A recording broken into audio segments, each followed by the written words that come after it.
Presiden Amerika Serikat Joe Biden menandatangani RUU alokasi anggaran jangka pendek untuk penyelamatan pendanaan pemerintah federal dari ancaman shelter dan gagal bayar. Penandatanganan dilakukan pada Kamis pagi waktu setempat. Senat dan DPR Amerika Serikat telah menyetujui RUU pendanaan jangka pendek tersebut. Pendanaan yang baru disetujui memastikan bahwa agen federal tidak perlu ditutup pada hari Jumat ini.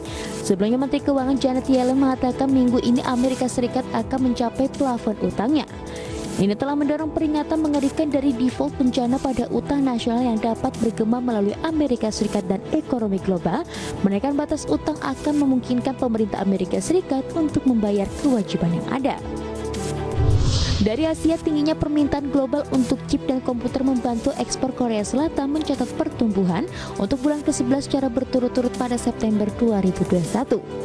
Namun kenaikan ekspor lebih lambat mengingat hari kerja lebih sedikit karena ada libur Joseon di bulan lalu. Data terbaru memperlihatkan tingkat pertumbuhan ekspor 16,7% dari tahun sebelumnya atau year on year.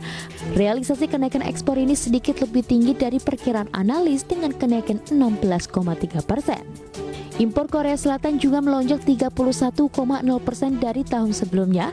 Realisasi ini lebih lambat dari kenaikan 44,0% pada Agustus. Kondisi ini menyebabkan terjadinya surplus neraca perdagangan Korea Selatan di September mencapai 4,2 miliar dolar Amerika. Dikutip dari keterangan tertulis IHS Markit, aktivitas manufaktur Indonesia kembali ekspansif pada September 2021. Tidak ada lagi kebijakan pemberlakuan pembatasan kegiatan masyarakat atau PPKM ketat, membuat kegiatan industri pengolahan bersemi kembali. Aktivitas manufaktur yang dicerminkan oleh Purchasing Manager Index atau PMI berada di 52,2 pada September 2021, naik dibandingkan pada bulan sebelumnya sebesar 43,7. PMI menggunakan data 50 sebagai titik mula. Kalau sudah di atas 50 maka artinya industri awal sedang dalam fase ekspansi.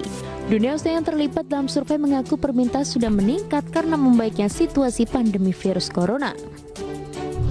Badan Pusat Statistik atau BPS mengumumkan data inflasi periode September 2021. Hasilnya tidak jauh berbeda dengan ekspektasi pasar. Kepala BPS Margo Yuwono melaporkan terjadi inflasi minus 0,04% pada September 2021 dibandingkan bulan sebelumnya terjadi deflasi. Sementara dibandingkan September 2020 atau year on year, laju inflasi adalah 1,6%, kemudian inflasi tahun kalender adalah 0,8%. Sebelumnya konsensus memperkirakan inflasi secara bulanan sangat tipis di 0,01%. Sementara inflasi tahunan diperkirakan 1,65%. Sementara Bank Indonesia dalam survei pemantauan harga atau SPH hingga pekan 4 memperkirakan terjadi deflasi 0,01% pada September 2021.